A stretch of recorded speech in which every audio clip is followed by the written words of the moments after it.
Jam Tales present. Pagbukas pa lang ng pinto, agad na bumungad kay Faty ang kakaibang aura. Ngayon ang final interview niya sa nalipatang mga amo. Tahimik ang kwarto, malinis, ngunit walang kabuhay-buhay. "Late ka, babae," saad ng isang batang lalaki. Napalingon si Faty sa pinanggalingan ng boses. Dalawang batang magkamukha ang nakaupo sa sofa. Parehong diretsyon tingin sa kanya. Parehong seryoso. Hindi pangkaraniwan para sa edad nilang 8 taong gulang. "Excuse me? Pinapasok kasi ako ni Manang Nelly dito dahil may final interview pa daw ako. Kayo ba yung magi-interview sa akin?" Hindi agad sumagot ang kambal. Samantalang nalipat ang tingin ni Faty sa malaking larawan ng 3 lalaki. Ito bang ama ng kambal? Ang pogi, parang Greek god na nakasuot ang military uniform kasama 2 batang seryoso ring nakatingin sa kamera. Nasaan kayang mama nila? Ang swerte naman, mukhang yummy ang daddy eh. Sana makatikim din ako ng yummy. Mumunting tinig sa isipan ni Faty. Walang ngiti sa mga labi na mga ito sa litrato kaya nagtataka si Faty. "Stop looking at our dad. Alam kong gwapo si daddy pero sa amin muna ang atensyon mo dahil may pag-uusapan pa tayo." Wika bigla ni Isaac. Ang panganay sa kambal kaya namula si Faty. "Hindi ko pinagnanasaan ang daddy niyo ah. Isa pa, di hamak na mas matanda ako sa inyo kaya dapat lang na kahit na amo ko kayo ay galangan niyo ko." Napangisi si Isidro bago nagsalita. "Wala naman kaming sinabi na pinagnanasaan mo siya. At okay po, gagalangan ka na po namin." Umiwas ng tingin si Faty sa mapanghusgang kambal dahil nainis siya dahil sarkastiko ang pagkakasabi ni Isidro ng bawat salita sa kanya. Sigurado ba kayong mga bata lang kayo? Bakit ba kayo nagtatanong sa akin?" Sa halip na sagutin siya ay tumayo lang ang isa at dahan-dahang lumapit. Parang sinusuri ang isang specimen. "Name?" tanong ni Isaac. Napakunutan noon ni Faty. "Teka, nasa ba mga magulang niyo?" Hindi maintindihan ni Faty kung bakit napaka-mature ng dalawa. "Answer the question, woman. Gusto ko naming makilala." Putol ng isang bata na may hawak na iPad, si Isidro. Napakurap si Faty. Ako si Faty De Leon." Nag-type ang batang may iPad. "Age?" tanong ni Isaac. 27. Nagkatinginan lang ang kambal. "Single ka ba?" Nakataas ang kilay na tanong ni Isaac. Oo. Pwede bang diretsyahin niyo na ako? Ano ba to? Interrogation?" Lumapit ang batang kanina pa nagmamasid. Tumigil ito sa harap niya at muling sinuri mula ulo hanggang paa. "Height, acceptable. Physical strength, above average. Eye movement, alert. Di ka mukhang sinungaling at mukhang sakitin. Pero ang hirap mong tanungin." Wika ni Isaac habang iniikutan siya. Napabuntong hininga si Faty. "Wow ha, ang weird yung dalawa." Hindi pa rin natawa ang kambal. Sa halip, umupo ulit ang isa tumingin sa kanya ng diretsyo. "Why do you want this job?" tanong ni Isaac. Napatigil si Faty. Sa unang pagkakataon, hindi agad siya nakasagot. "Dahil kailangan ko." "Lahat naman kailangan ng trabaho, babae. Kaya ka rin nga po nandito kasi nga kailangan mo ng trabaho." Sagot ni Isidro. "Hindi sapat yung sagot mo." Napatitig siya sa kambal. "Why here?" Dagdag pa ni Isidro. Napakamot si Faty sa ulo saka napairap. Sabi nila malaki ang sahod dito. At hindi raw nananakit ang amo.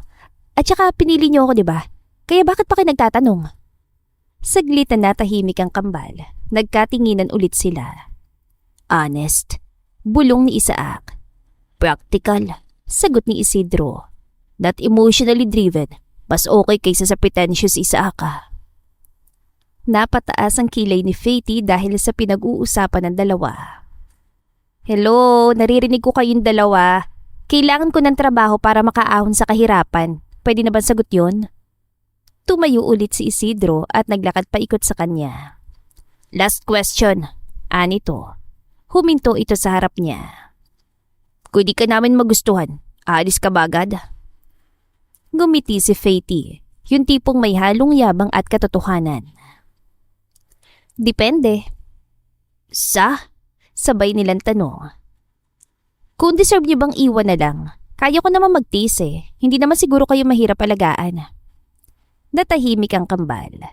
Sa unang pagkakataon, parang may bahagyang pagbabago sa ekspresyon nila.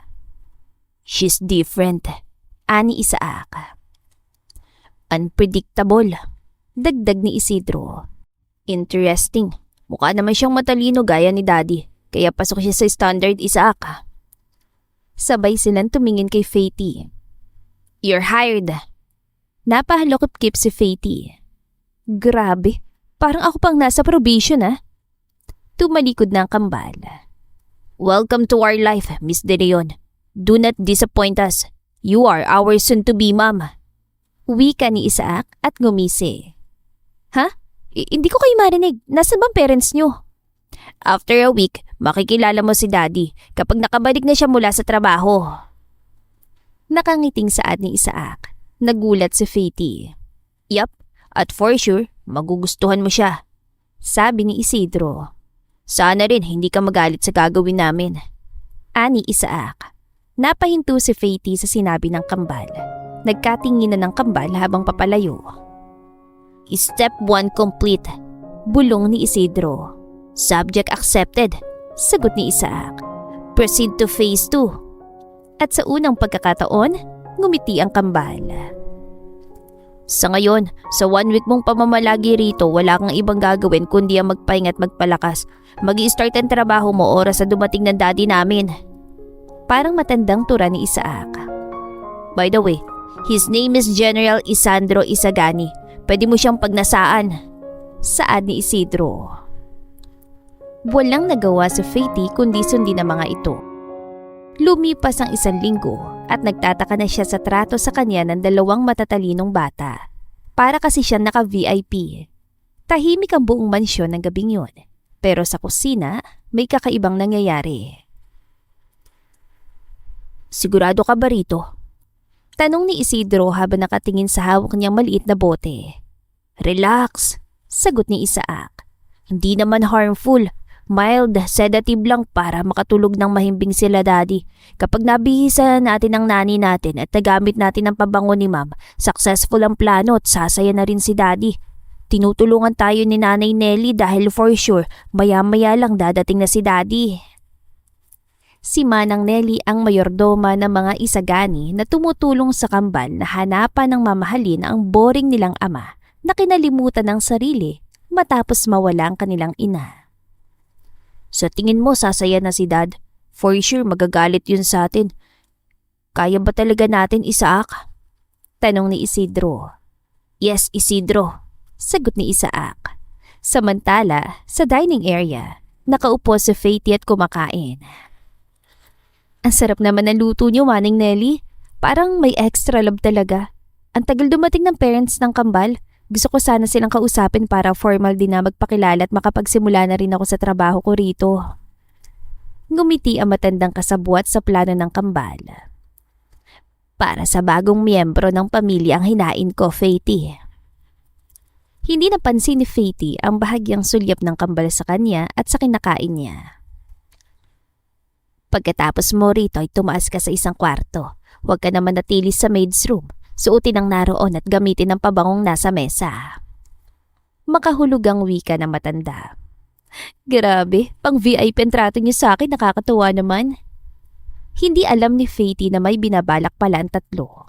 Sa kabilang banda, si Isandro ay kararating lang mula sa Manila. Kids, bungad ni Isandro na makapasok sa dining. Halos lumuwa ang mga mata ni Faith nang masilayan ang guwapong lalaki na bagong dating. Daddy! Good evening! Welcome home! Sigaw ng kambal. Samantalang tila nalulula si Faith dahil sa kakisigan ni Isandro. Para siya nakakita ng Greek god. Mas gwapo ito sa personal. Kinapa niya ang garter ng suot dahil baka mahulog ito. Sir Isandro, ito po si Faith de Leon, ang napili ng kambal na bagong nani. Wika ni Manang Nelly, kaya natatarantang tumayo si Faty at naglahad ng kamay sa amo. Good evening po, Sir Isandro. Kinakabahang saan ni Faty habang namumula ang pisngi. Sa nakalipas kasing linggo, simula nang makita niya litrato nito, ay palagi siya nitong dinadalaw sa panaginip. Hinanap niya rin sa internet ang pangalan nito pero masyadong private na tao ang mga isagani.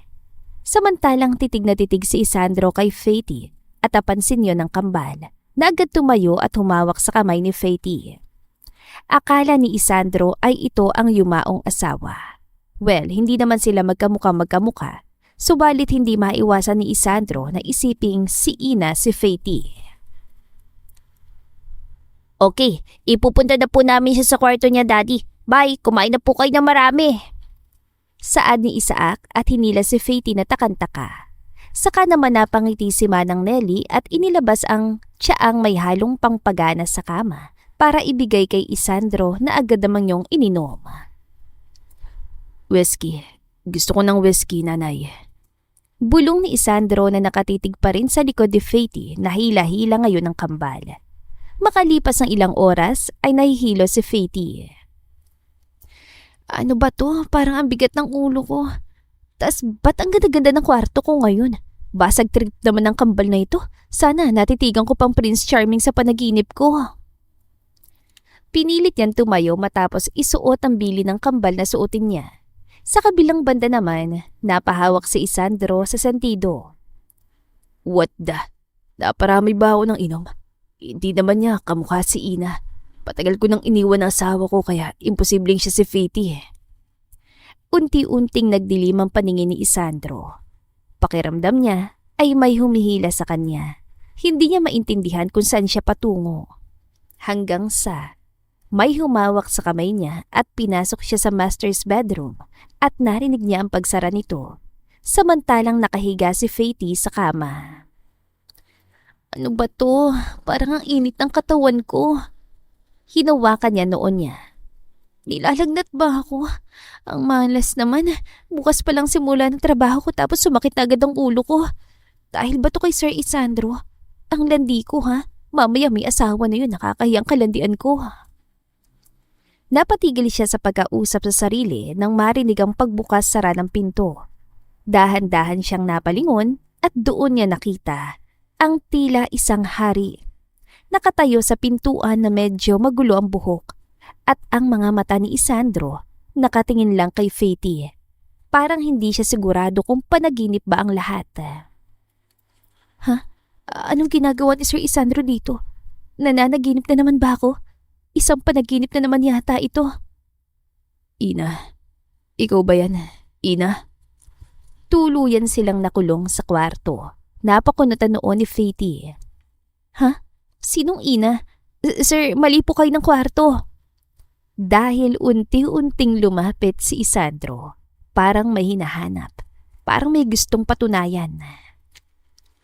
Sir, wait. Parang may mali. Hindi niyo to kwarto. Bakit parang totoong-totoo ka? Pero bago pa siya makaiwas, nahawakan siya ni Isandro sa braso. Parang natatakot itong mawala siya. You came back. Binalikan mo kami ng mga bata. Napahinto si Faty. May kakaibang kirot sa boses ng lalaki. Hindi ito galit, kundi lungkot na matagal nang kinikimkim. Sir, hindi ako si Ina. Pero natigilan siya. Saglit silang nagkatitigan. Tahimik ang buong kwarto. Tanging paghinga lang nila ang maririnig. Hindi ako yung hinahanap mo. Napatigil si Isandro at tinitigan si Faty. No, you're my wife. Ha? Hindi po. Nani po ako rito. No, you're my wife. Asawa kita. Ikaw si Mrs. Isagani at sa akin ka. Akin lang. Napalunok si Faty pero hindi pa rin siya gumagalaw. Hindi rin umaatras si Isandro. Masyado silang magkalapit. Masyadong mainit ang pagitan nila. Sir, parang may mali sa kinain at ininom natin. Napahawak si Isandro sa sentido. I miss you, Ina. Napalunok si Faty nang marahang dumampi ang kamay ni Isandro sa pisngi niya. mainit at puno ng pangangailangan. Hindi niya alam kung dahil ba sa kung anong nainom nila o dahil sa lalaking nasa harapan niya ngayon. Miss na kita, Ina. Napapikit si Faith sandali. Sir, hindi ako yon. Pero kahit si Faith, hindi sigurado kung bakit parang hindi niya kayang itulak ang lalaki palayo. Kahit na parang totoong-totoo ang nangyayari sa kanila ngayon. Dahan-dahang inilapit ni Isandro ang noo niya sa noo ni Faith. Then, why do you feel like home? Ikaw ang tahanan ko. Parang tumigil ang mundo. Tanging tibok lang ng puso nila ang naririnig. Napakapit si Faith sa dibdib ni Isandro, hindi para itulak, kundi para maramdaman niya ang init na nagmumula rito. Sir, ang init. Ngunit mahina ang boses niya. Dahan-dahan niyang hinawakan ni Isandro ang kamay niya. Parang takot na takot itong mawala ulit siya. Huwag kang mawawala. Dito ka lang sa tabi ko. Mababaliw na ako oras na mawala ka ulit. Napapikit si Faith. Hindi niya alam kung bakit, pero sa sandaling yun, parang gusto niyang manatili. Kahit mali. Dahan-dahang bumaba ang ulo ni Isandro at sandaling nagtagpo ang kanilang mga labi. Isang halik na hindi mapusok, kundi puno ng pangungulila. Napakapit si Faith sa balikat niya. Hindi para pigilan si Isandro, kundi para sumabay. At sa loob ng kwartong yun, kung saan sila kinulong ng tadhana, unti-unting nabasag ang pader ni Isandro. May namagitan sa kanilang dalawa ng gabing yun. Samantalang sa labas ng kwarto, nakadikit ang tenga ng kambal sa pinto. Phase 2. Successful? Wala akong marinig. Hindi ko na alam ang nangyayari, Isidro. Wika ni Isaac. Kayo mga bata kayo. Magsitulog na kayo. Hayaan nyo ng ama nyo at si Faith sa kwarto. Bile ni Manang Nelly. Ngumise si Isaac. Let's just say, nagsimula na sila, Isidro. Hopefully magkaroon tayo ng kapatid. Nagkatinginan ng dalawa at sabay na napangiti. Welcome home, Mami Faith. Bulong ng kambal. Tuluyan nga silang umalis para hayaan si Isandro at Faith na magsalpukan sa kama. Kinabukasan, malamig. Sobrang lamig. Napakunutan noon ni Faith habang dahan-dahang gumalaw sa kama at hindi pinansin ang sakit ng katawan. Bakit parang nasa freezer ako? Istorbo naman sa panaginip ko. Nangangatog siyang nangangapa sa paligid. Comforter, unan. Kung ano-ano ang nahahawakan niya hanggang sa may matigas siyang nahawakan. Napakunot lalo ang noon niya. Ano to? Bato? Teka, hindi to bato. Imposibleng bato kasi ang haba at taba. Baka naman tumbler. Bahagya niya pang pinisil at halos mapiga niya ng sobra ng may dumaing sa tabi niya. Tuluyang napamulat na mga mata si Faith. Ha? Unti-unti niyang naramdaman na biglang uminit. Buhay at gumagalaw ang tumbler na hinawakan niya. Wait, ano to? Kasabay noon ay biglang napatilad si Isandro. What the? Bakit mo pinipisil ang junjun ko? Nagkatinginan sila. Napatili si Faith at hinampas ng unan si Isandro. Sinasabi ko na nga be, gwapo ka lang pero manyakis ka talaga. Isusumbong kita sa kambal mo at sa asawa mo. Biglang umatras si Faith, nadulas pa sa kamat na hulog. Malalaki ang matang tinitigan ni Isandro, ang hubad na katawan ng babae. Bakit ka nakahubad, Miss De Leon? Aba, bakit hindi mo tanungan ang sarili mo, Mr. Isagani?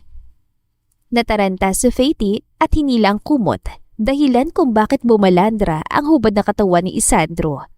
Nagkatinginan sila ni Faith habang natataranta si Isandro na isuot ang boxer na una niyang hinanap nang mataranta siya. Ano to? Bakit ka nasa kama ko? Ikaw ang nasa kwarto ko, babae. Ha? Kwarto ko to? Ha? Bakit naman master's bedroom ang magiging kwarto ng nani na gaya mo? Pareho silang napahinto. Napatingin sa paligid. Magkatabi sila kanina sa kama, halatang hindi lang basta natulog dahil sa marka ng dugo sa kulay puting matres. Napahawak si Faity sa ulo niya. Teka, dito ako pinatuloy ng kambal. What? Pumasok ka rito, tinatawag mo kong ina kagabi. Masakit ang ulo ko at mainit ang pakiramdam ko. Hinalikan mo ko at nagising ako, masakit ang pempem ko. Stop! Pinutol ni Isandro ang nais sabihin ni Faity dahil hindi kayang tanggapin yon ng kanyang sistema. Pinapasok mo ko rito sa kwarto. Pati kuweba ko, pinasok mo. Sinabi ko nang tumigil ka na, babaeng maingay. Pinagsamantalahan mo ako, Sir Isandro! Tumigil ka na, Miss De Leon. Natahimik silang dalawa. Unti-unting tumulo ang mga luha mula sa mga mata ni Faity. May virgin cave. Wala na. Pinasok na ng tumbler mo. Visit ka. Pareho silang napatingin sa isa't isa at sabay na napaiwas. Ano nang gagawin natin? Hindi ko to ginusto. Ibalo ka pala. Ano yun? Nagpakasasa ka lang sa katawan ko tapos okay na? Naglabas-masok ka sa cave ko ng free? Ganun ba yun? Biglang napahawak si Faity sa ulo niya ulit at sinabunutan ng mahabang buhok. Hindi ako ganitong babae. First day ko pa lang sa pagiging nani ng kambal, tapos kinuha mo na agad ang virginity ko. Hindi rin ako ganitong klaseng lalaki. Sir, baka kailangan nating pag-usapan to. Wala tayong pag-uusapan. Ha? Kalilimutan natin ang nangyari, Miss De Leon. Halatang naiilang si Isandro kay Faity. Pagbihis ka na, buo mo makukuha ang sahod mo sa isang buwan. You're fired. Ha? Gano'n na lang yun? Paalisin niyo ako? Dahil ba natatakot kang hihiwalayan ka ng asawa mo? Napabuntong hininga si Isandro. Matagal nang patay ang asawa ko. Doon tuluyang natigilan si Faity. Hindi siya agad nakapagsalita. Hanggang sa sinuntok niya si Isandro na nabigla sa ginawa niya. So, gano'n na lang yun? Tanggal na agad ako sa trabaho dahil lang may nangyari sa atin? Yes. Sir, may nahawakan ako kanina. Kalimutan mo yun. Hindi ko makakalimutan yun. First Junjun yun na pumasok sa kuweba ko at sa tingin mo, makakalimutan ko lang. Ang laki-laki mo. Akala ko nga tumbler ang Junjun mo. Nakita ni Faity na namula rin si Isandro dahil sa sinabi niya. Kalilimutan natin ang nangyari. Sisigaw na sana si Faity upang makipagtalo kay Isandro nang biglang bumukas ang pinto at doon sumilip ang kambal. Good morning, Mommy and Daddy. Bungad ni Isaac. Natigilan si Faity at Isandro. Mahimbing po bang tulog niyo matapos ang honeymoon niyo? Tanong naman ni Isidro na bumungis-ngis pa. Dahan-dahang lumingon si Faity sa kambal. Anong tinawag niyo sa akin? Ngumisi si Isaac bago nagsalita. Mommy! Napalingon si Faity kay Isandro. Sir, ipaliwanag niyo nga to? Hindi ko rin alam. Mukhang successful ang phase 2. Natutuwang wika ni Isidro, samantalang litong-lito si Isandro at Faity. Very successful, ani Isaac. Teka, ano ba pinagsasasabi niyo? Anong ginawa niyo? May kinalaman kayo sa nangyari? Nagkatinginan ng kambal, sabay pang ngumiti. Simple lang, Daddy, wika ni Isaac. Tinulungan ka lang naming sumayaw ulit, ani Isidro. Naikuyom ni Isandro ang kamao niya dahil unti-unti niyang nauunawaan na plano ng mga anak ang nangyari sa kanila ni Faity. Unti-unting tumayo si Isandro mula sa kama habang nakatapis ang comforter sa kanya. Office, now! Sabay na palunok ang kambal, samantalang si Faity ay tahimik lang na nakaupo pa rin sa kama. Sa bugang buhok, hawak ang kumot. Ano to? Day 1 ko palang may pamilya na agad ako? Naiwan si Faity na tulalang-tulala sa kwarto. Samantalang malakas ang pagkakasara ng pinto ng opisina ni Isandro. Napatras ang kambal habang papasok sa opisina ni Isandro. Ang aura nito ngayon ay hindi na malamig, kundi galit. Explain. Ipaliwanag niya sa akin kung anong kalokohan ang sinimulan yung dalawa. Walang sumagot sa kambal niya mga anak.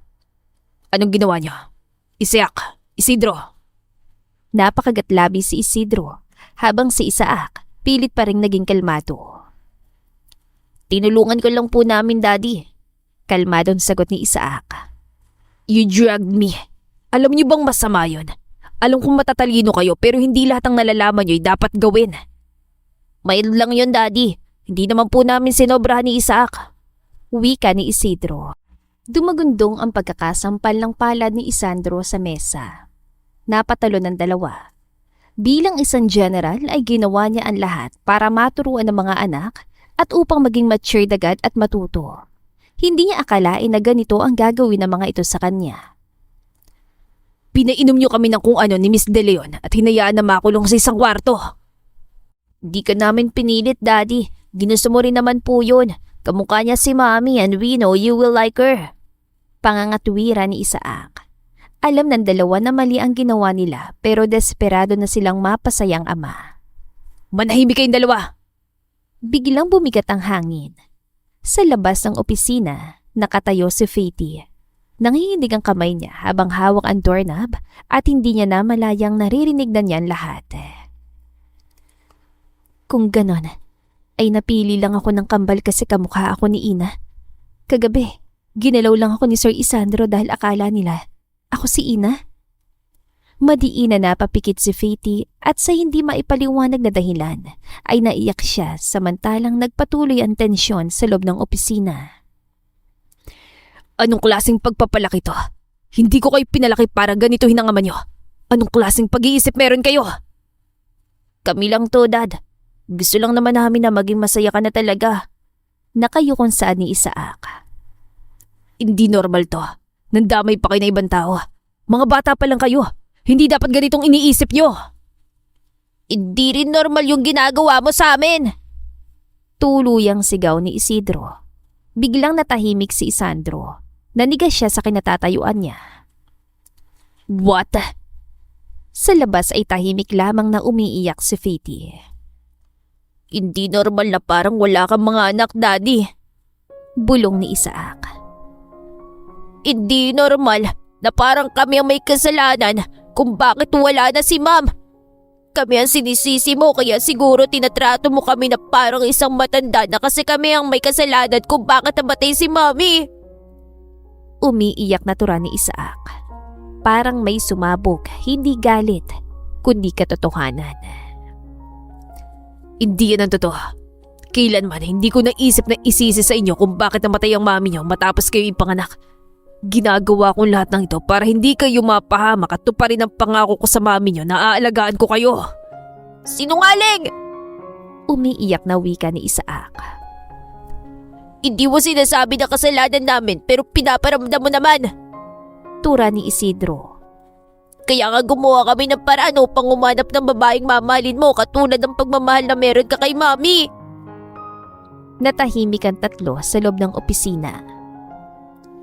Simula nung pinanganak kami at namulat, hindi ka na namin nakita maging masaya. Bulong ni Isaac. At simula nung nagkaisip kami at naunawaan namin ang lahat, napagtanto namin na galit ka sa amin. Bulong ni Isidro. Napakayumang kamao ni Isandro. Pinapalaki ko kayo upang disiplinahin kayo. Isaac, Isidro. Mahal ko kayo. Pinapalaki mo kami na parang sundalo, Dad. Ganun po bang pagmamahal? Gusto lang naman naming maging bata. Wika ni Isaac.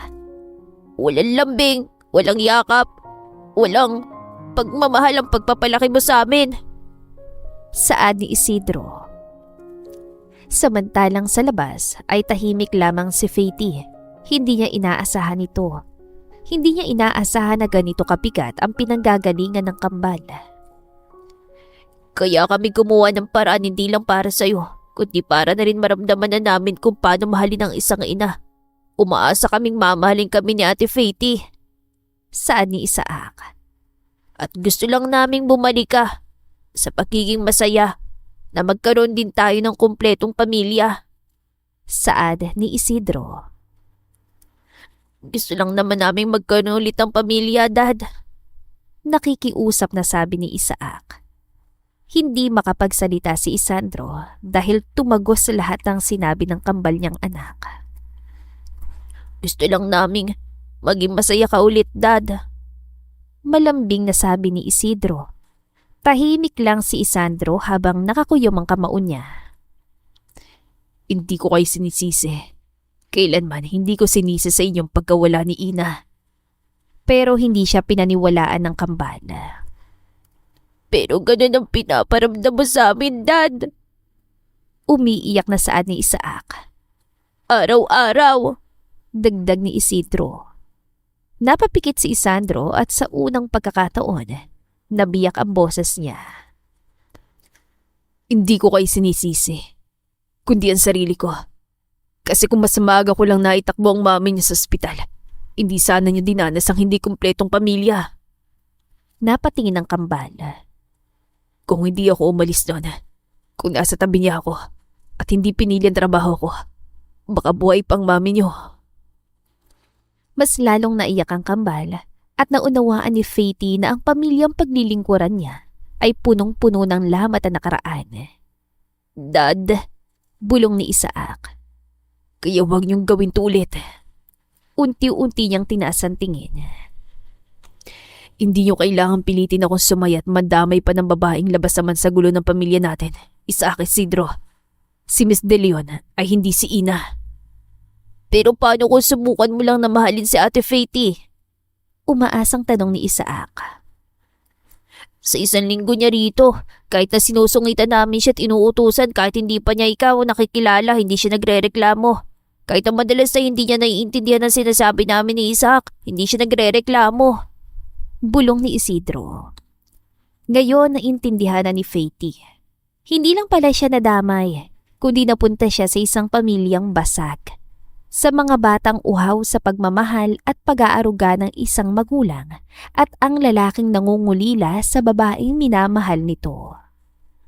Enough. Tapusin na natin to. Stay away from Miss De Leon.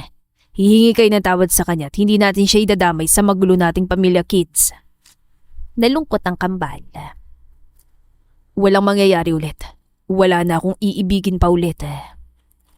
Sa labas ay napatras si Faty. Parang may kumurot sa puso niya. Ganun lang yan. Isa lang talaga akong babaeng nadamay sa gulo ng mga isagani. Hindi niya namalayang nasasaktan na siya. Tuluyan siyang umalis at hindi na narinig pa ang huling pinag-usapan na mag-aama. Too late, Daddy. Gusto na po namin si Ate Faty. Saad ni Isaac. At may nangyari na sa inyo, right? At base sa mga nabasa namin, kailangang panagutan ng lalaki ang isang babae. Makahulog ang wika ni Isidro. Kahit itanggi mo po, hindi kami makakapayag na palisin mo sa Ate Faty. Paano kung may nabuka yung sibling namin ni Isidro? Tanong ni Isaac. Di na mababalik sa dati yun. Kailangan mo pong panagutan si Ate Faty. You need to marry her. Wika naman ni Isidro. Napahawak sa noo niya si Isandro. At ngayon, hindi na lamang ito simpleng plano ng kambal. Nagsimula na ang isang bagay na hindi na kayang kontrolin ni Isandro. Malakas ang yabag ng paa ni Isandro palabas ng opisina. Hindi na siya lumingon, hindi na siya nagsalita. At simula noon, hindi na siya nagpakita sa mansyon. Hanggang sa umabot ng 1 linggo, walang umuwing General Isandro Isagani. Tahimik ang mansyon. Mas tahimik kaysa dati. Hindi na siya umuwi, Nanay Nelly. Tapos 1 linggo na ring nilalagnat si Ate Faty. Wika ni Isaac. Nagroon kasi ng laceration si Faty dahil sa laki ni Isandro. Uuwi rin ang daddy niyo. Ganun lang talaga siya kapag nai-stress. Umaalis para hindi na makapagbitaw na masasakit na salita sa inyo. Pati nung nawala ang mami niyo, kinailangang umalis ang daddy niyo upang magpahangin at tanggalin ang bigat sa puso niya. Saad ni Manang Nelly. Nalulungkot po ako, Nanay Nelly. Kasalanan po namin ito ni Isaac. Tura ni Isidro. Kinabukasan ay maayos na si Faty na hindi nakaalis dahil nga nagkasakit. Sa kusina, nakatingin lang si Faty sa kanila. Dahan-dahan siyang lumapit umupo sa harap ng kambal. Kumain na kayo. Sabi ni Nanay Nelly na hindi pa umuwi si Sir Isandro. Magkakasakit kayo kung hindi kayo kakain. Walang sumagot sa kanya ng ilang segundo hanggang sa nag-angat ang tingin si Isaac. Hindi kami gutom. Ate Faty, hindi pa rin umuwi si Daddy. Kasi baka busy na naman sa trabaho. Sagot ni Isaac. Ikaw ang dapat na kumain dahil kagagaling mo lang po sa sakit. Bulong ni Isidro. Natahimik si Faty sandali. Tinitigan ng dalawa. Hindi na para pagalitan ng mga ito dahil naunawaan naman niya ang ginawa ng mga ito kahit na mali. Tinitigan niya ito dahil naaawa siya. Mali ang ginawa niyo. Napatingin ng kambal sa kanya. Hindi galit ang boses ni Faty pero seryoso siya. Gusto lang naming sumaya si Dad. Sagot ni Isidro. At ako, hindi niyo ako naisip kung magiging masaya ba ako sa ginawa niyo? Hindi ako mahal ng dati niyo. Nalungkot si Faty dahil sa sinabi niya. I'm sorry. Akala namin tama yon. Wika ni Isaac habang nakakunot ang noo. Alam ko. Ginagawa niyo to para maging isa kayong pamilya. Gusto lang naming magkaroon ng mami. Ani Isidro. Alam ko rin yan. Saglit siya natahimik. Huminga ng malalim habang nakatitig sa kambal. Pero hindi kayong pipili niyan para sa daddy niyo. Natigilan ng kambal. Nakatitig sa kanila si Faty samantalang nakikinig si Manang Nelly. Hindi kayo ang pipili kung sinong mamahalin ng daddy niyo. Pero wala naman siyang ginagawa para kumilala ng ibang babae. Panay siya work. Sabat ni Isaac. Di siya naghahanap kaya kami nalang humanap. Dagdag ni Isidro. Napangiti si Faty na mapait at may halong lungkot. Kasi nga, hindi pa siya handa. Isaac, Isidro, at hindi pinipilit ang taong hindi pa handang magmahal. Natahimik at nagkatitigan ang dalawang bata na akala ay lahat ang nababasang libro ay tama. Hindi porket gusto nyo, ibig sabihin kaya na niya. Hindi porket nasasaktan kayo, pwede niyang pilitin ang puso ng tao. Napayuko ang kambal. Akala namin kapag may kapalit si Mom, babalik siya sa dati na masaya siya at palagi nakangiti. Mapapatawad niya kami. Wika ni Isaac. Napalunok si Faty. Unti-unti niyang inilapit ang kamay niya sa ulo ng kambal. Hindi siya sanay sa ganito pero ginawa niya pa rin. Marahang ginulo ang buhok ni Isidro. Hindi napapalitan ng tao lalo nang minamahal. Bata pa kayo. Matatalino kayo pero hindi niyo nauunawaan ang salitang pagmamahal, kids. Hindi ito basta na lang sineset up lang. Napapikit si Isaac bago nagtanong kay Faty. Kasalanan ba namin? Galit ka rin ba sa amin? Saglit na natahimik si Faty. Hindi, pero mali ang ginawa niyo. Tumango ang kambal. Galit siya sa amin. Bulong ni Isaac, tinutukoy si Isandro. Baka hindi na siya bumalik. Naiiyak na dagdag ni Isidro. Saglit na natahimik si Faty. Hindi agad siya nagsalita. Para bang may hinahanap siyang tamang salita o tamang lakas ng loob. Alam niyo, ulila ako. Napatingin ng kambal sa kanya, pati si Manang Nelly natigilan. Hindi ko na inabutan ng mama ko at yung tatay ko. Maaga rin akong iniwan. Kaya sanay ako mag-isa. Sanay ako na walang uuwian na pamilya. At kaya nagkatulong na lang ako para yung mga amo kong pinagsisilbihan ko, para ko na rin pamilya, na hindi ko na mararamdaman mag-isa ako. Tinanong niyo ako kung bakit kailangan ko ng trabaho, hindi ba? Ang sagot ko, upang may pagsilbihang pamilya na matatawag ko ring pamilya, kahit na ako lang nakakaalam noon. Napakagatlabi ang kambal at tila may humaplos sa puso nilang sakit para kay Faty. Pero kahit ganon, hindi ko pinilit na magkaroon agad ng pamilya. Bakit? Pwede ka naman maghanap ng boyfriend at magpakasal tapos magkaroon din ng babies. Suwestyon ni Isidro, kaya natawa si Faty. Kasi alam ko, hindi yun pinipilit, kids. Unti-unti siyang sumandal sa upuan. Kung may pamilya akong darating, Ibibigay yun sa tamang panahon ng Panginoon. Natahimik ang kambal. Hindi yun ginagawa. Hindi yun pinaplano ng ginawa niyo at lalong hindi yun pinipilit sa ibang tao. Napayuko ang kambal. Gusto lang naman naming maramdaman kung paano magkaroon ng mami pero mali pala. We're sorry, Ate Faty. Umiiyak na sabi ni Isaac. Unti-unting lumambot ang tingin ni Faty. Lumapit siya at marahang hinawakan ng kamay ng dalawa. Hindi nyo kailangang madaliin yun. Darating yun. Sigurado ka? May magmamahal kay Daddy kahit hindi namin nanapin yun? Tanong ni Isidro. Napangiti si Faty. Sigurado ako kasi naniniwala ako sa timing ni Lord. Saglit siya natahimik bago nagsalita ulit. At isa pa, napatingin ulit ang kambal sa kanya. Mahal kayo ng daddy nyo. Natigilan ng dalawa. Hindi po halata. Tura ni Isaac. Napangiti si Faty ng bahagya. Hindi lang siya marunong ipakita at iparamdam yon at yun lang ang mali niya. Naalala niya ang sinabi ni Isandro. Ang guilt, ang pagsisisi, ang lalim ng sakit nito. Hindi lahat ng marunong magmahal, marunong magpahayag. Nasaktan lang siya.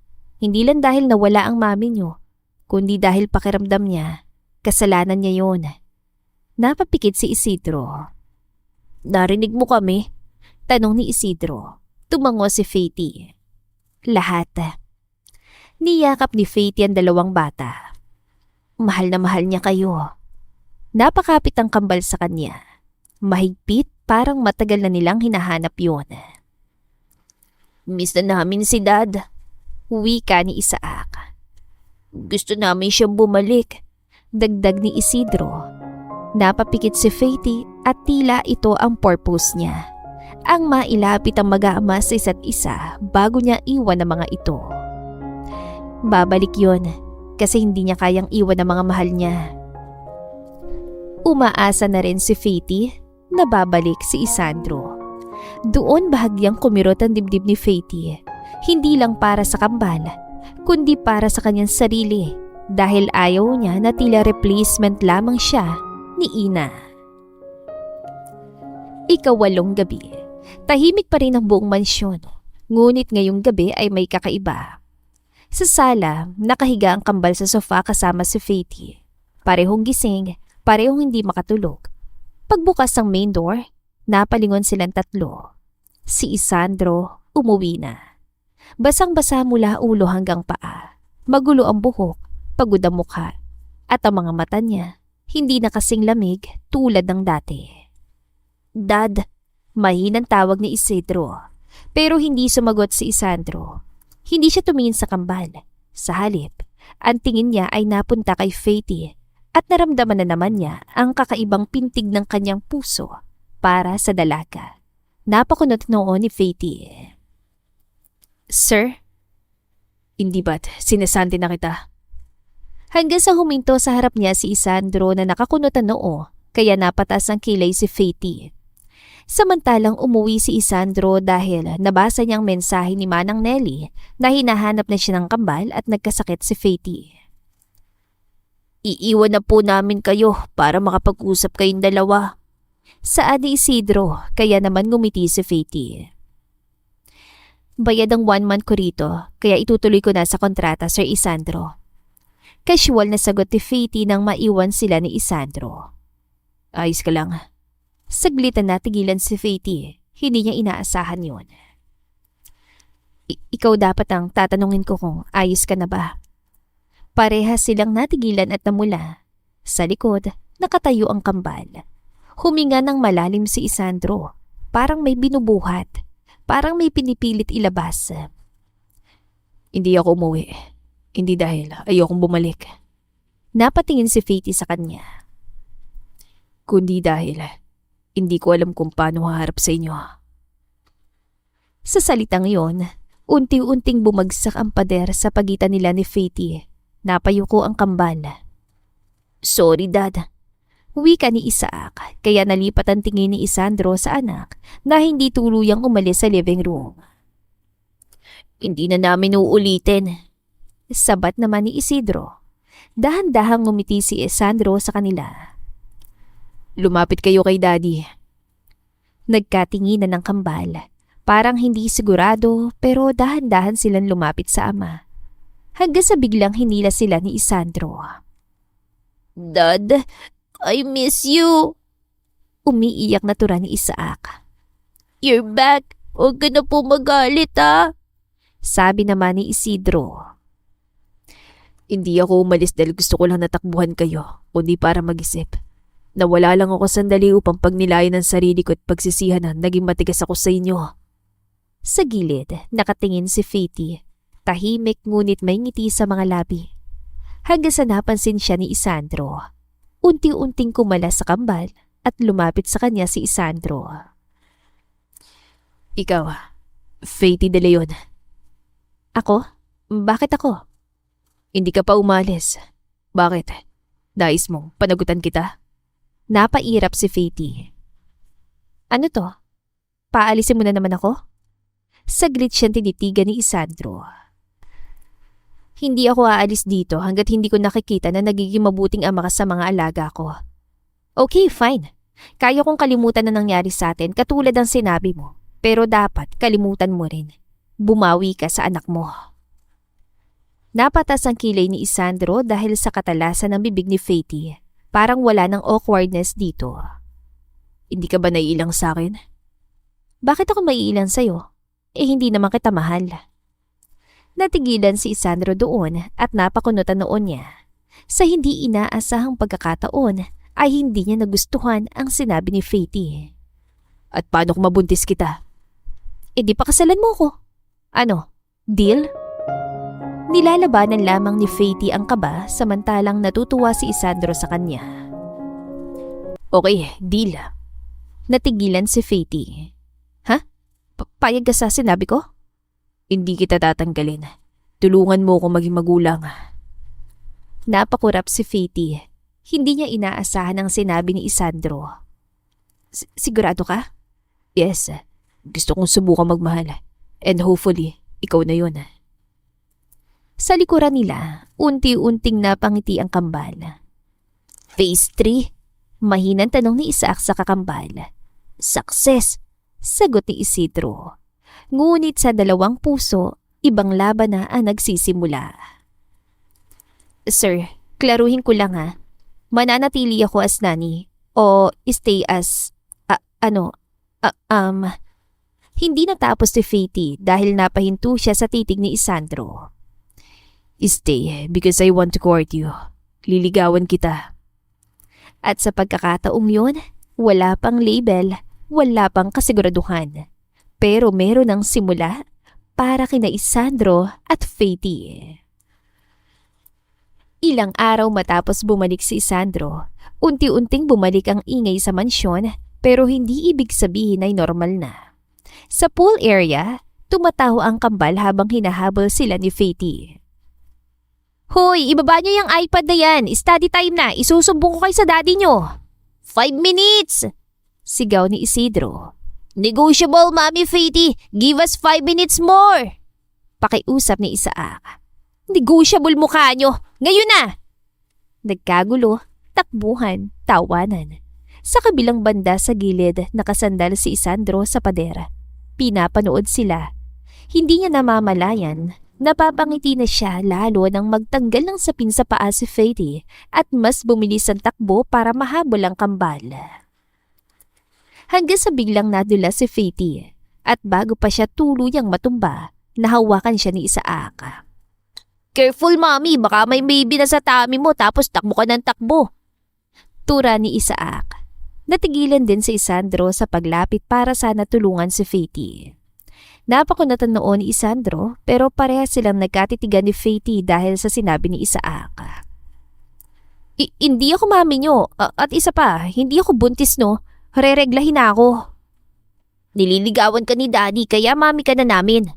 Saan ni Isidro kaya humaba ang uso ni Faty. Che, hindi naman marunong maligaw ang daddy nyo, para naman ako maliligaw. Napakunot lalo ang noon ni Isandro dahil tila sinasadya ni Faty na iparinig yun sa kanya. Matanda na kasi si Daddy. Wika ni Isaac. Natawa si Faith. Samantalang hindi natuwa si Isandro sa narinig. Malakas pa kaya ako? 33 pa lang ako. Bulong ni Isandro. Siguro nga matanda ng daddy nyo. Hindi na alam manligaw eh. Hindi ako matanda no. Magsipasok na nga kayo at mag-aral na kids. Napairap si Faith pero napangiti rin. Mami, kung ayaw sa'yo ni daddy, hintayin mo na lang ako lumaki, liligawan po kita. Biro ni Isaac. Natawa naman lakas si Faith dahil sa sinabi ni Isaac. Namula naman ng kambal dahil napakaganda ni Faith.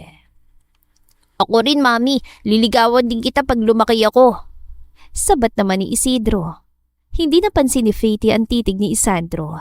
Mas tumalim at mas naging seryoso. Bitawan mo ang mami mo, Isaac. Natigilan ng kambal. Napatingin ang mga ito kay Isandro. Dad? Tanong ni Isaac. Lumapit si Isandro. Kalmado pero ramdam ang bigat ng bawat hakbang. Dahan-dahan niyang hinawakan ng braso ni Faith at siyang humila palapit sa kanya. Kaya tumama sa dibdib niya si Faith.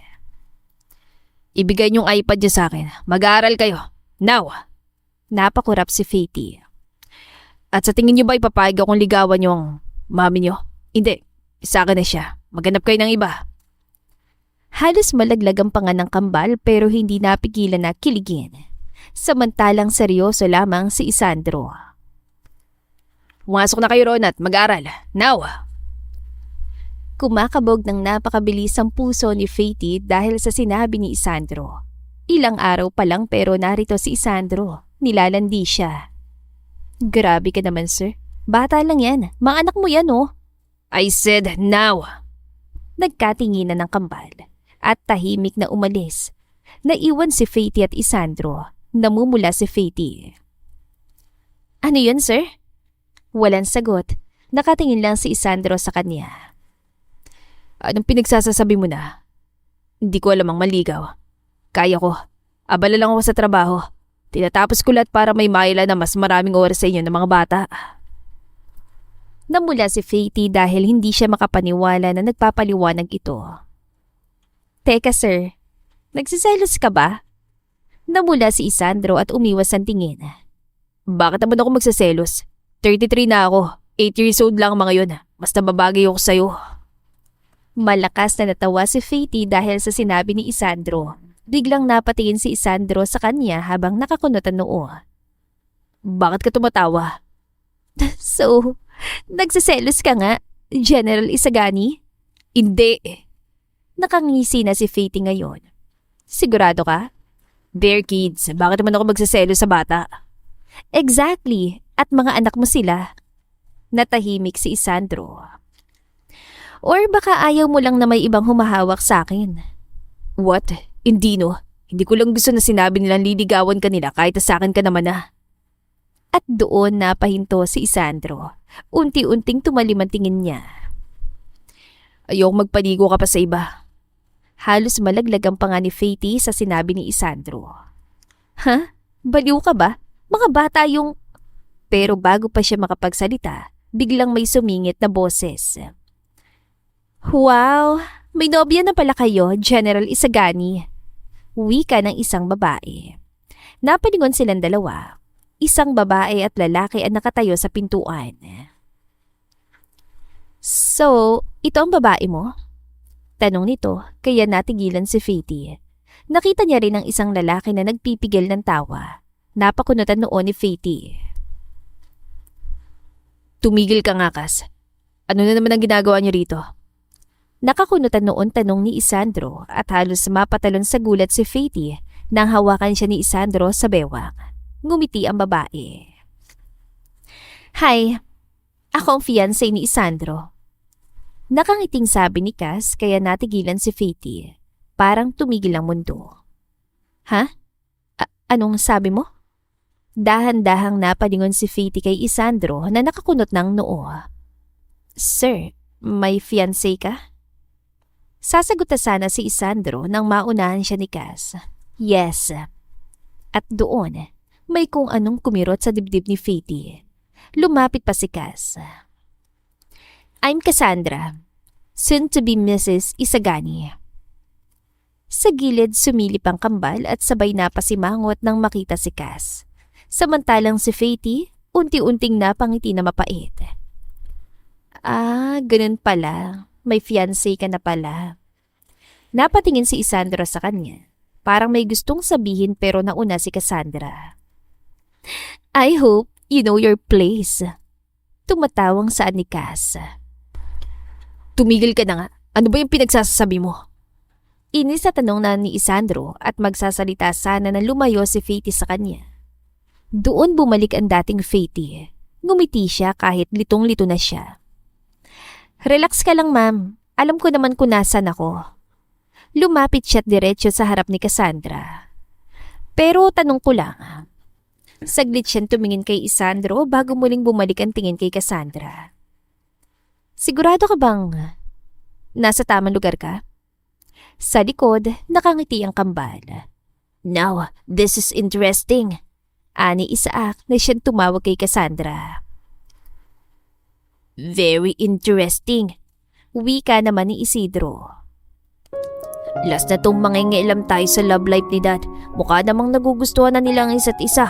Ito yung sinasabi ni Mami Faith na kapag will ni Dad, mangyayari yun kahit hindi natin ipilit. Wika ni Isaac. Tumango naman si Isidro.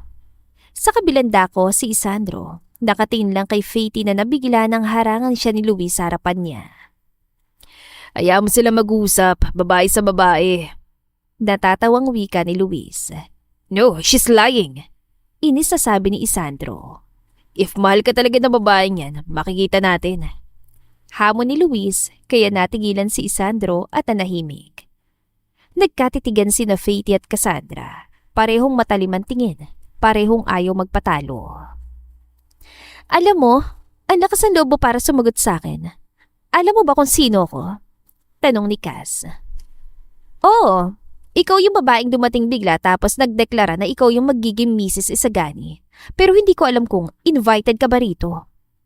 Napangise si Cassandra. Bold. Pero hanggang san ka? Hanggang pagiging nani lang, di ba? Napaigpit ang hawak ni Faith sa kamay niya. Kita sa mata niya ang bahagyang pagyanig pero hindi siya umatras. At least ako, hindi nagpapanggap. Biglang tumahimik ang paligid. Anong ibig mo sabihin? Tanong ni Cassandra halatang naiirita. Napatawa si Faith pero halatang pilit. Simple lang.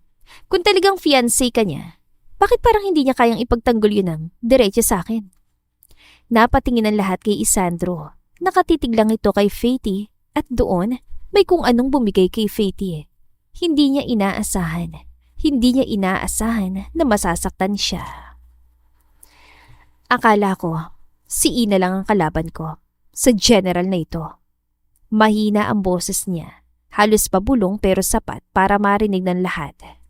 At sa susunod na segundo ay sumigaw si Faith. Ikaw! Bigla siyang lumapit kay Isandro at sinapak ito sa dibdib. Faith, what the? Para saan yun? Akala ko multo lang ng asawa mong kalaban ko. May pa-fiancé ka pa pala ha? Teka, makinig ka muna. Narinig nila ang tawa ni Luis kaya mas lalong nainis si Faith. Hindi! Ikaw makinig, Mr. Isagani! At bago pa makaiwas si Isandro, tinuhod siya ni Faith. Diretso sa gitna. Sa tinatawag niyang tumbler. Aray! Nanlaki ang mata ng lahat. Napayuko si Isandro habang hawak ang sarili na milipit sa sakit. Faith, bakit mo tinuod? Paano tayo makakabuo? Ngunit naiiyak na si Faith. Para maalala mo kung gaano kasakit yung ginawa mo sa akin. Biglang napatawa si Cass sa gilid. Grabe bro, first time ko makita kang ganyan. Wika ni Luis. Luis, tumahimik ka nga. Saway ni Cass. Faith, mag-asawa si Luis at Cass, kapatid ko si Cass. Halos mamalipit sa sakit si Sandro na nakahiga na sa Bermuda grass. Napatingin si Faith kay Luis, tapos kay Cassandra, tapos ulit kay Isandro. Wait, ano? Napakurap siya.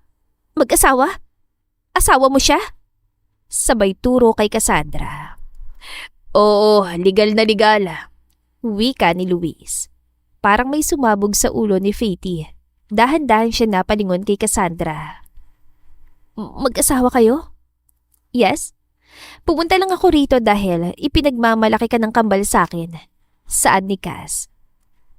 At kapatid ka niya? Sabay turo ni Faith kay Isandro. Oo, nakangisi niyan sagot. Isang mahabang, nakakahiya, nakakamatay na katahimikan. Unti-unting napalingon si Faith kay Isandro na nakayuko pa rin habang hawak ang sarili. Ipapaliwanag ko sana pero tinuhod mo na ako. Pinaglololoko niyo ako. Napahawak siya sa ulo niya. So, wala kang fiancé? Wala. Ikaw pala kung sasagutin mo ako. Nakakainis kayo. Pinagtitripan niyo ako. Medyo, sagot ni Cass.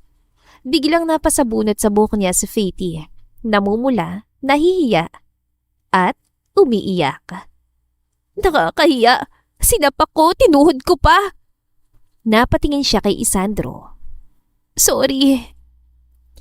Tahimik lang si Isandro tapos dahan-dahan itong tumayo. Diretso kahit halatang masakit pa rin.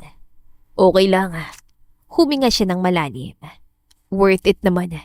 Nalaman kong hindi ka papayag na may iba rin akong katulad ko na hindi rin papayag na magkaroon ka rin ng iba kasi nandito na ako. Ha? Paano worth ang muntik mabita ka ng itlog? Napangisi si Luis sa gilid. Bro, aminin mo na. Oo nga Kuya Isandro, halata naman. Wika ni Cass na nakangisi. Napakunutan noon ni Faith. Anong aaminin? Tahimik si Isandro sandali na magtanong si Faith. Tinitigan niya si Faith na litong-lito pa rin. Gusto nilang aminin natin na nagsiselos tayo sa ibang malalapit sa atin, Faith. Parang muling sumabog ang mundo. Ha? Hindi So, hindi mo gustong Kuya Isandro ko? Tanong ni Cass at yumakap sa asawa niya. Sumingit si Isandro. Umiiyak ka kanina, Faith. Hindi ako umiiyak. Sinapak mo ko. Dahil manya ka. At tinuhod mo ko. Dahil... Natigilan si Faith. Walang maisagot. Nakatingin lang sa kanya si Isandro. Dahil may gusto ko na sa akin. Nanlaki ang mata ni Faith. Hindi totoo yan. Sa likod ay tuwan-tuwang kambal. Confirmed. Bulong ni Isaac. Very confirmed. Sagot ni Isidro. Hinihintay na lamang ng mga bata na maging sigurado ng dalawa sa isa't isa. Napahawak si Faith sa mukha niya. Ayoko na. Gusto ko na lang maging sahig. Natawa si Cassandra bago nagsalita. Relax ka lang.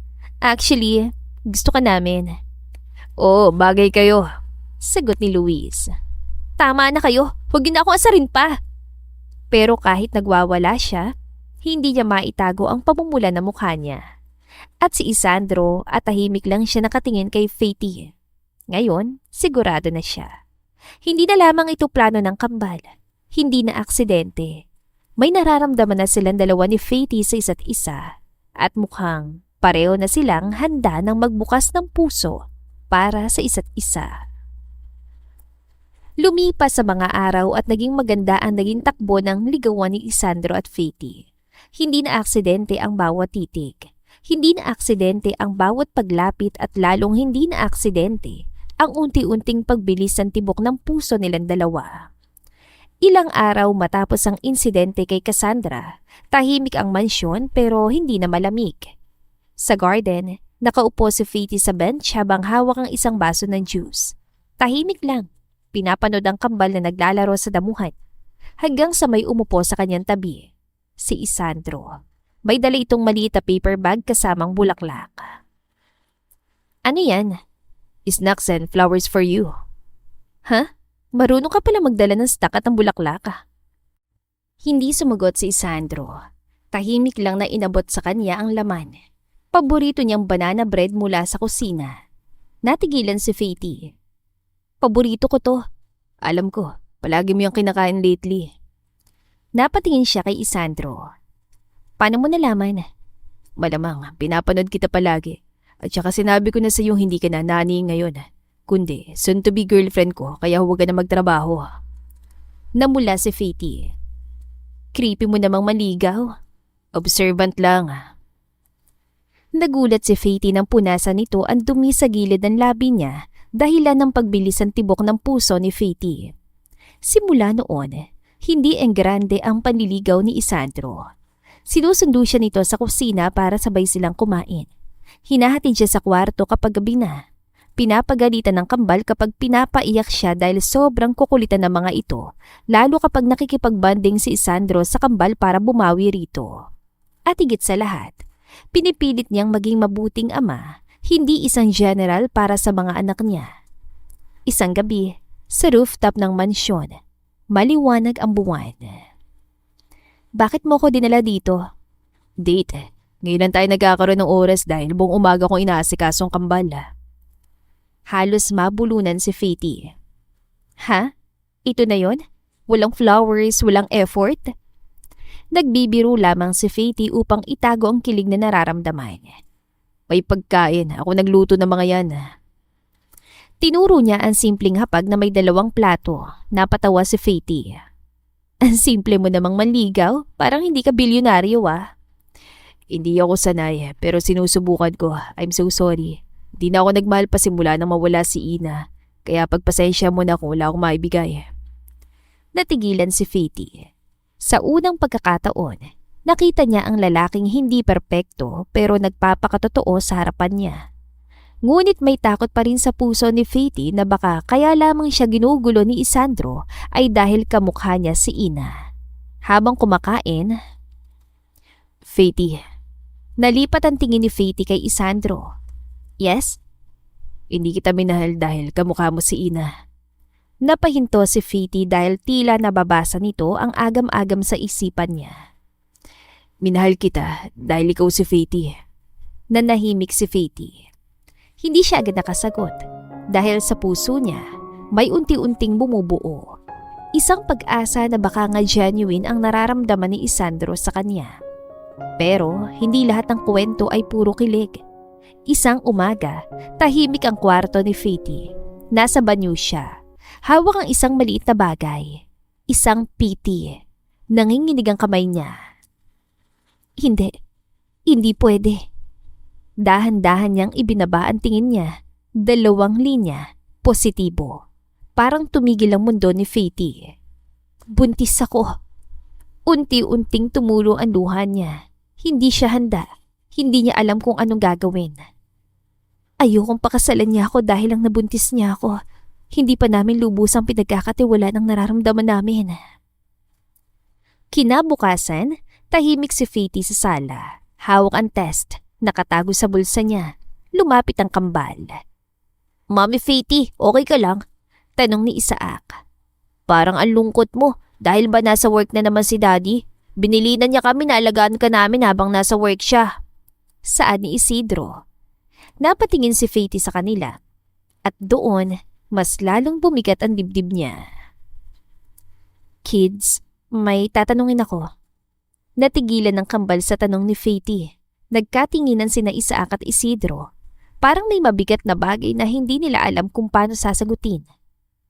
Kids, sabihin niyo sa akin na totoo Dahan-dahan siya lumuhod sa harap nila. Kapag tinitignan niyo ako, nakikita niyo pa rin ba si mami niyo? Tumahimik ang paligid. Parang bumagal ang oras. Napayuko si Isidro habang si Isaac pilit na ngumiti. Minsan po, sagot ni Isaac. Kasi kamukha mo po talaga si mami sa mga picture na tinatago pa rin ni Daddy. Parang may bumagsak sa puso ni Faty. Hindi siya agad nakapagsalita. Pero Mami Faty, ikaw yun Hindi lang si Mami. Nakikita ka rin namin as our Mami Faty. Sagot naman ni Isidro. Minsan, napakagatlabi si Faty. Unti-unting nagbasa mga mata niya. Nung una po, oo, kasi kamukha mo siya. Tura ni Isaac. Dahan-dahan niyang hinawakan ang kamay ni Faty. Pero ngayon, hindi na po. Ikaw na yung gusto namin. Pagpapatuloy ni Isaac. Oo, ikaw na yung mami na gusto naming maging mami kasi patay na naman na si mami namin. Tura naman ni Isidro. Ngunit, hindi na yun ang narinig ni Faty. Hindi na yun ang tumatak sa kanya. Pakiramdam niya ay nakatago pa rin siya sa nakaraan ni Ina. Unti-unti siya napangiti ng pilit. Ganun pala. Tumayo siya. Okay lang, naiintindihan ko. Pero hindi niya talaga naiintindihan kung bakit hindi niya matanggap. Simula noon may nagbago kay Faithy. Hindi na siya kasing ingay, hindi na siya kasing kulit, hindi na siya kasing saya katulad ng dati. Ngumingiti pa rin siya pero hindi na umaabot sa mga mata niya. 1 linggo ang lumipas, napansin yun ng kambal. Sa dining table, tahimik si Faithy habang kumakain. Mami Faithy, ayos ka lang po? Tanong ni Isaac. Hindi ka na po nakikipagkulitan sa amin. Wika naman ni Isidro. Ngumiti si Faithy kaya nagtaka si Isandro. Babe, are you okay? Tanong ni Isandro. Pagod lang ako. Pero alam ng kambal, hindi lang yun dahil sa pagod. Sa kabilang banda, napansin din ni Isandro. Sa opisina, tahimik lang si Faithy habang inaayos sa mga gamit niya. Hindi na ito sumasagot ng pilyo. Hindi na ito nangaasar. Hindi na ito tumitingin sa kanya na matagal. Parang umiiwas. Faithy ko. Napahinto si Faithy. Yes, sir? Sir ulit? Akala ko ba Isandro mo na ako? Napakurap si Faithy. Ano po ba yon? Napakunatan noon ni Isandro. Hindi niya gusto ang distansya nila ni Faithy. May problema ba? Wala. Hindi ako naniniwala. Halikan mo kung wala talaga tayong problema, Faithy ko. Umiling si Faithy kaya natigilan si Isandro hanggang sa nagsalita si Faithy. May tatanong ako. Napatitig si Isandro sa kanya. Mahal mo pa ba si Ina? Diretsong tanong ni Faithy. Walang paligoy-ligoy. Natigilan si Isandro. Hindi niya inaasahan ng tanong. Faithy, yan bang iniisip mo kaya? Pinutol ni Faithy ang sasabihin ni Isandro. Sagutin mo ko. Tahimik ang silid. Huminga ng malalim si Isandro. Hindi nawawala yon. Parang may kumurot sa puso ni Faithy. Parte siya ng buhay ko. Parte siya ng puso ko. Mas lalo siya nanlambot sa sagot ni Isandro. Pero hindi ibig sabihin nun. Hindi na nito natapos ang naisabihin dahil umatras na si Faithy. Okay. Mahina ang boses ni Faithy at basag. Sapat na yon. Hindi pa ako tapos. Hindi na kailangan. Ngumiti si Faithy. Nakuha ko ng sagot ko kaya babalik na ako sa trabaho ko. Tumalikod siya at naglakad palabas. Iniwan si Isandro na nakatayo. Hindi makapaniwala sa kalamigan ni Faithy. Samantalang sa labas, nakahawak si Faithy sa dibdib niya parang hindi siya makahinga. Hindi ako si Ina. Pumikit siya. At hindi rin ako magiging siya. Unti-unting tumulo ang luha niya. Kaya siguro, hindi ako pipiliin kung sakaling buhay pa ito. Sa kabilang dako, sa loob ng opisina, napakuyom ang kamao ni Isandro. Hindi niya ako pinakinggan. Para bang bumalik siya sa nakaraan, sa pagkakataong hindi niya naipaliwanag ang sarili niya, sa pagkakataong may nawala sa kanya. Samantala sa labas ng pinto, naroon ang kambal. Narinig nila ang lahat. May mali kay Mami Faithy. Di ko yung nagugustuhan ni Isidro. Wika ni Isaac. Kailangan nating may gawin. Saad naman ni Isidro. Nagkatinginan sila. Unti-unting nag-alala ang kambal. Dahil ngayon, hindi na sila ang may kasalanan, pero sila pa rin ang may gustong umayos ng lahat. At sa isang sulok, tahimik na umiiyak si Faithy. Hawak ang kanyang tiyan. Baby, mahina ang boses niya. Anong gagawin natin? Dahil ngayon, hindi lang puso niya nasasaktan, kundi pati kinabukasan nilang dalawa na magiging anak niya. Lumipas pa ang mga araw, tahimik ang mansyon, pero sa loob, magulo ang bawat puso. Sa study room, nakaupo si Isandro habang hawak ang sentido niya. Sa harap niya ang kambal. Parehong seryoso, parehong nag-aalala. Dad, may mali talaga. Saad ni Isaac. Hindi na po masaya si Mami Faithy. Bulong ni Isidro. Napapikit si Isandro. Alam ko, napapansin ko, kids. Huminga siya ng malalim. Hindi niya ako pinakinggan. Pero bakit parang siya pang nasaktan? Tanong ni Isaac. Ikaw naman po nagsabi na mahal mo pa si Mami Ina 3 days ago. Bulong din ni Isidro. Napakunatan noon ni Isandro. Hindi niyo naiintindihan. Biglang bumukas ang pinto. Napalingon silang tatlo, si Manang Nelly. Hindi kayo uusad kung puro kayo paliwanag na hindi naman pinapakinggan. Saad nito dalang kape ni Isandro. Napatingin ang tatlo sa kanya. Hindi salitang kailangan ngayon, kundi patunay. Muling sabi nito. Napakunutan noon ni Isandro. Anong ibig mong sabihin, Nanay Nelly? Ngumiti ang matanda. May kakaibang plano sa mga mata. Makalipas ng ilang oras, sa veranda, tahimik si Fatie. Nakatingin sa kawalan hanggang sa may dumating, si Cassandra. Ikaw na naman, nasa opisina ang Kuya Isandro mo. Sa loob ng bahay, nakatago ang tatlo, si Isandro at ang kambal. Nakikinig. Ito ang plano ni Manang Nelly. Dediretsuhin na kita kasi ayaw kita masaktan. Saad ni Cass. Wala akong energy makipaglaro ngayon, Cass. Marami akong iniisip. Good. Kasi hindi rin ako makikipaglaro. Bigla na naman itong nagtaray. Naglabas si Cassandra ng envelope. Makapal at punong-puno ng pera. Inilapag sa mesa sa harap ni Fatie. Samantalang sa loob, nanlaki ang mata ng kambala. Dad! Tawag ni Isidro. Pera yun! Bulong naman ni Isaac. Napakuyom ang kamao ni Isandro pero hindi siya gumalaw. Ngunit sa labas may kakaibang tensyon din. Ano to? Bayad? Ani Cass. Para saan? Para layuan mo ang kuya ko. Nalaman ko kasi na ulila ka. Mali ko naman na pineperahan mo lang ang kuya ko. Mataray na tura ni Cass, walang paligoy-ligoy. Napatawa si Fatie kahit nagbadya ang luha sa mga mata niya. Grabe. Ang mahal ko pala, no? Dahil kamukha ko si Ina. Hindi ka mahal. Biglang sabi ni Cass. Excuse me? Kung mahal ka niya, hindi siya magdadalawang isip na ipaglaban ka. Saad muli ni Cass.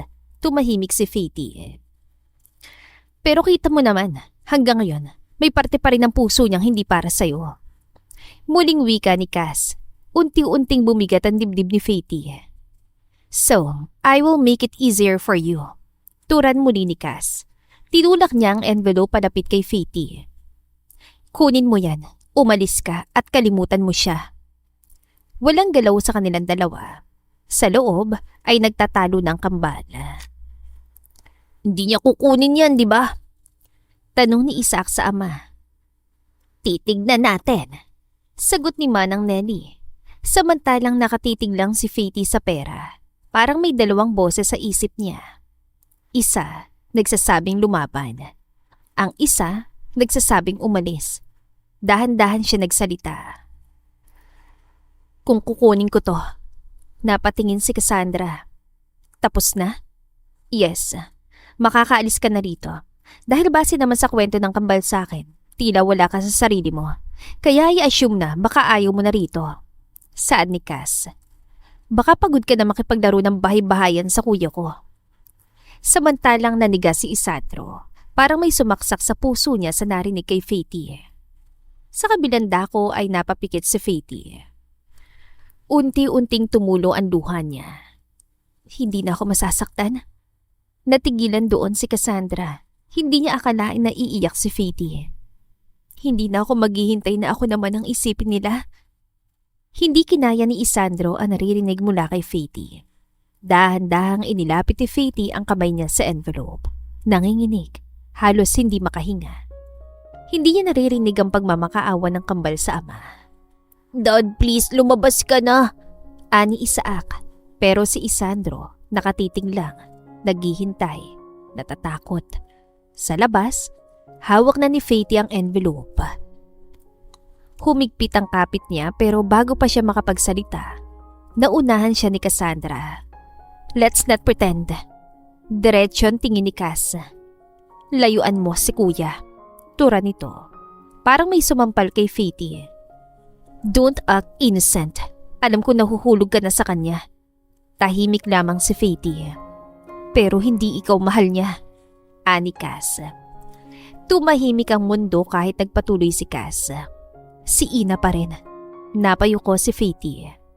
Kahit anong gawin mo, hindi mo mapapalitan ng isang babaeng minahal niya ng bumbuhay niya. Sa Ate Cass, unti-unting kumuyom ang kamao ni Faithy. Dahan-dahang tumulo ang luha ni Faithy. Wala kang alam. Hindi mo alam ang puso ko at kung sinong tinitibok nito. Hindi ako naliligaw sa kanya. Siya ang naliligaw sa akin. Iiwan mo si Isandro at sigurado kong hindi siya malulungkot kasi sino ka ba sa buhay niya? Matapang na tanong ni Cassandra. Nanlaki ang mata ni Faithy. Oo, posible nga si Ina pa rin pero patay na siya. Na kahit pa tumira ako sa anino niya ay ako lang sa akin. Ganun ko kamahal ang kuya mo kaya nasasaktan ako dahil hanggang ngayon pangalawa lang ako sa buhay nila. Nagulat si Cassandra sa sinabi ni Faithy. Tahimik si Cassandra. Ngayon lang siya nawala ng sagot. At si Faithy, tuluyan ang humagulgol. Hindi ko na alam kung lalaban pa ba ako o alis na lang bago pa ako masaktan ng tuluyan.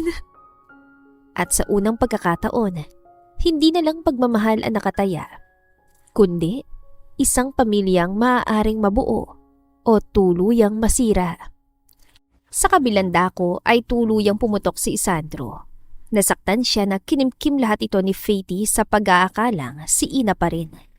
Enough. Tama ng pinagdududahan ni Faithy ang nararamdaman ko sa kanya. Hindi ko na kaya. Bigla siya lumabas. Napalingon si Faithy. Nanlaki ang mga mata niya. Isandro. Hindi. Lumapit siya. Matigas ang titig niya kay Faithy. Hindi ka alis kasi pakakasalan pa kita. Natahimik ang paligid. Hindi ka pwedeng umalis kasi mamahalin pa kita. Higit sa sino man, Faithy. Naiyak si Faithy sa naririnig. Hindi ka iiyak kasi patutunayan ko pa sa'yo ng pinakamalaking parte sa puso ko'y pag-aari mo. Galit na galit si Isandro dahil ngayon lang nagsabi si Faithy ng mabigat na pinagdadaanan. Mahal kita. Hindi dahil nabubuhay si Ina sa'yo, kundi dahil ikaw si Faithy. Ang babaeng nagligtas sa akin at sa mga anak ko sa kadiliman. Ikaw ang pag-asa ko, ang liwanag ko, at ang buhay ko. Kayo ng mga bata. Kaya patawarin mo ko kung nagkulang ako sa pagpapaunawa na hindi mo kailangan maging anino ni Ina dahil mamahalin kita ng ikaw lang. Parehas sa silang umiiyak ni Isandro ngayon. Pakakasalan mo ko, Isandro. Natawa si Isandro sa tanong ni Faithy. Gusto mo ngayon na? Umiyak si Faithy. Diba sabi ko kapag nabutis mo ko, saka lang ako magpapakasal sa'yo. Kung gusto mo, kaya kitang tamnan ngayon. Namula si Faithy. Tila nabura lahat ng takot at agam-agam sa isipan niya. Napahinga ng malalim si Faithy. Parang doon lang siya muling nabuhay. Hindi na siya nag-isip. Hindi na siya natakot. Tumakbo siya. Diretso kay Isandro. At kung hindi ako aalis, nanginginig pero matapang ang boses niya. Paninindigan mo ba talaga yan? Hindi na siya pinatapos ni Isandro. Habang buhay kitang paninindigan. At doon na tuluyang bumigay si Faithy. Hinawakan niya ang kwelyo ng polo ni Isandro. At sa unang pagkakataon, siya ang nauna. Hinalikan niya si Isandro. Walang alinlangan, walang takot. Parang doon niya ibinuhos lahat. Ang sakit, ang paghihintay, ang pagmamahal. At hindi nagdalawang isip si Isandro na sagutin yun. Mas sinigpitan niya ang yakap kay Faithy. Tila ba takot siyang mawala ulit ito. Ang tagal kitang hinintay. Bulong ni Faithy sa pagitan ng halik. Umiiyak pero nakangiti. Mahal kita, Isandro. Kahit kailan hindi ako umalis. Natakot lang ako. Pero hindi ako tumigil mahalin ka. Humigpit ang hawak ni Isandro sa bewang niya. At hindi na kita hayaan pang matakot ulit. Ako na lalaban para sa atin, Faithy ko. Dapat lang, nakakahiya naman sa bibi nating paparating. Napagtanto ni Isandro ang sinabi nito kaya humiyaw siya at niyakap ng mas mahigpit si Faithy. Sa gilid, tahimik na umiiyak ang kambal. Dad finally did it. Bulong ni Isaac. About time.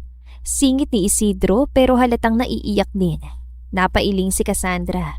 Pero sa unang pagkakataon, ngumiti siya. Ang cheesy. Bulong niya pero walang galit, tanging pagtanggap. Samantalang si Manang Nelly, tahimik na nagdarasal. Salamat, tapos na rin. Wika ni Manang Nelly. Lumipas ang halos 5 taon. Tumunog ang kampana. Mabagal na bumukas ang pintuan ng simbahan. At doon, lumitaw si Faith. Nakasuot ang puting gown. Simple pero napakaganda. Parang liwanag. Parang tahanan. Napahinga si Isandro sa altar. Nalambot ang tuhod niya sa nakita. Dad, huwag kang hihimatay ah. Pangalawang kasal niyo na ito ni Mami. Bulong ni Isaac. Late ka na masyado para umatras. At isa pa, dapat ba kada nabubuntis mo si Mami, pakakasalan mo siya? Dagdag ni Isidro. Oo nga po, Daddy. Maya naman po kayo kung kambal yan ulit. Wika ni Fimon, isa sa kambal ulit nila ni Faith. Daddy, paano kapag kambal na naman ang nasa tummy ni Mommy? Tanong naman ni Flame. Gumiti si Isandro. Hindi na siya aatras. Hindi na kailanman. Babae na yan. Sus, dapat isa lang. Ang dami mo ng anak. Saadang binata na talagang sina Isaac at Isidro. Ang naging tulay ng pagmamahalan ni Isandro at Faith. Habang papalapit si Faith, hindi na siya yung babaeng takot. Hindi na siya yung pangalawa. Siya na ngayon ang pinili. At siya na ang pipiliin habang buhay. Huminto siya sa harap ni Isandro. Tahimik silang nagtitigan. Pero sapat na. Alam na nila. Ready ka na? Mahina niyang tanong sa napakaganda niyang asawa. Ngumiti si Faith. May luha sa mata pero puno ng saya. Matagal na, Isandro ko. Hinawakan ni Isandro ang kamay niya, mahigpit. At this time, bulong ni Isandro. Wala nang takot, wala nang anino, ikaw na lang. Habang buhay, Faith ko. At sa harap ng Diyos, sa harap ng mga taong naging saksi sa lahat ng sakit at saya nila, sa 4 na anak nilang lalaki, pinili nila ang isa't isa. Hindi dahil perpekto sila, kundi dahil totoong-totoo ang pagmamahala nila. At sa pagkakataong ito, hindi na ito basta kasal, kundi ikalawang pagkakataon sa pag-ibig. At ang huli, hindi na kailanman magwawakas ang pagmamahalang siyang itinakda ng Panginoong may kapal. Bago tuluyang magtapos ang kwentong pag-ibig, nais ko munang magpasalamat sa inyong lahat na naglaan ng oras upang samahan sina General Isandro Isagani at Faith Isagani mula sa simula hanggang sa kanilang masayang wakas. Ako nga pala si Aga, ang orihinal na sumulat ng kwentong ito. Ang bawat karakter, emosyon at pangyayari ay isinulat upang ipaalala na ang pag-ibig ay hindi nasusukat sa yaman, estado sa buhay, o sa kung paano tayo unang nagkakilala. Minsan, ang mga taong hindi natin inaasahan ang siyang magiging tahanan ng ating mga puso.